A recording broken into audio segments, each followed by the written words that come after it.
Selamat bertemu kembali saudaraku yang saya kasihi. Dimanapun saudara berada, siapapun saudara yang dapat menonton video ini, saya ingin memberkati saudara melalui firman Tuhan. Supaya apa? Supaya saudara tetap bersemangat, tetap tidak putus harap di tengah-tengah situasi yang sedang melanda bumi saat ini, di tengah-tengah kesulitan ekonomi, di tengah-tengah kesulitan pekerjaan dan lain sebagainya. Kita tetap punya pengharapan yang pasti di dalam Tuhan. Saya ingin berbagi kepada saudara dari firman Tuhan perihal akhir zaman, ya, perihal akhir zaman. Sebagaimana dalam video saya sebelumnya yang lain, bahwa kita memang sudah hidup di akhir zaman, saudara-saudara. Nah, saya ingin berbagi dari 2 Timotius 3 ayat 1, ya. Sebenarnya dari ayat 1 hingga ayat 5, tapi saya ingin berbagi hanya dari ayat 1 saja yang dikatakan demikian. Ketahuilah bahwa pada hari-hari terakhir akan muncul masa yang sulit, masa yang sukar. Nah, itu di dalam 2 Timotius 3 ayat 1 hingga 5 dikatakan bahwa pada hari-hari terakhir akan terjadi keadaan yang sulit. Nah, jika kita mencocokkan ayat firman Tuhan ini dengan apa yang kini sedang terjadi seluruh dunia, benar sekali saudara-saudara. Pas digenapi, tidak salah lagi, bahwa apa yang Allah telah beritahukan melalui firman-Nya 2000 tahun yang lampau di dalam Alkitab, itu sedang terjadi saat ini. Di mana saat ini kita sedang mengalami kesulitan. Saat ini adalah masa-masa yang sukar, saudara-saudara, ya. Masa-masa yang sukar karena satu dan lain penyebab. Salah satu penyebabnya tentunya adalah yaitu pandemik virus corona, ya, COVID-19 ini membuat orang sulit sekarang. Bayangkan saudara-saudara, semua penduduk bumi ini saat ini sedang mengkarantinakan dirinya, ya.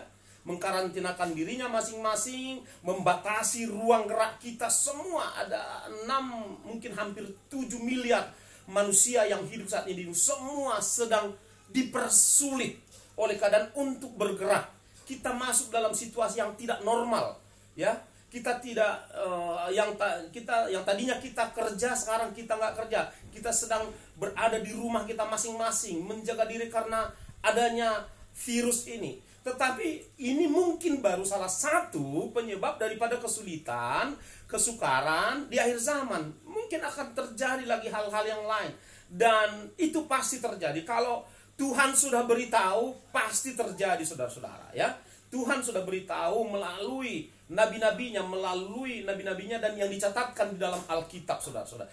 Pasti terjadi. Nah, ini diberitahu kepada saudara dan saya bukan untuk menakut-nakuti saudaraku, tetapi justru mempersiapkan saudara dan saya supaya siap, tidak takut, begitu ya, tidak takut, benar-benar siap mental iman menghadapi apapun yang terjadi.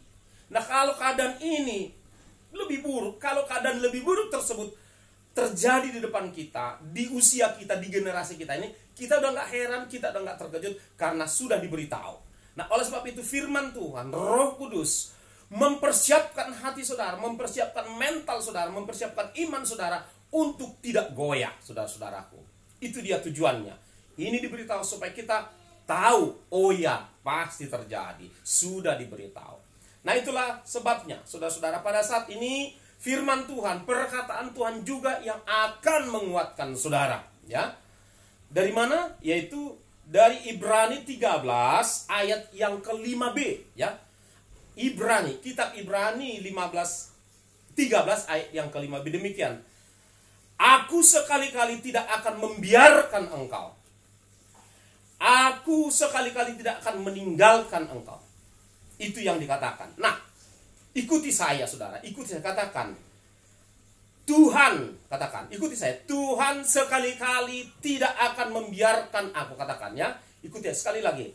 Tuhan Yesus sekali-kali tidak akan membiarkan aku. Tuhan Yesus sekali-kali tidak akan meninggalkan aku. Belum mantap, belum mantap. Ulangi sekali lagi. Ulangi sekali. Ayo, buka mulutmu, buka suaramu. Katakan, katakan. Tuhan Yesus sekali-kali tidak akan membiarkan aku. Tuhan Yesus sekali-kali tidak akan meninggalkan aku. Katakan amin. Katakan amin. Terjadilah seperti itu. Bahwa Tuhan Yesus tidak akan membiarkan engkau, tidak akan meninggalkan Anda. Tetap berpegang pada Tuhan. Nah saudara, yang belum pernah menerima Yesus menjadi Tuhan dan Juru Selamatmu, pada kesempatan ini jangan lewatkan. Jangan lewatkan kesempatan ini. Terimalah dia menjadi Tuhan dan Juru Selamatmu pribadi. Karena juga tertulis janjinya di dalam Roma 8 ayat 1. Barang siapa yang ada di dalam Kristus tidak akan dihakimi. Ya, ada banyak janji jaminan kepastian perlindungan Tuhan Yesus pada orang yang menjadi milik Kristus. Nah, pagi hari ini pastikan engkau adalah milik Kristus dengan cara menerima dia, mengundang dia menjadi Tuhan dan Juru Selamatmu pribadi.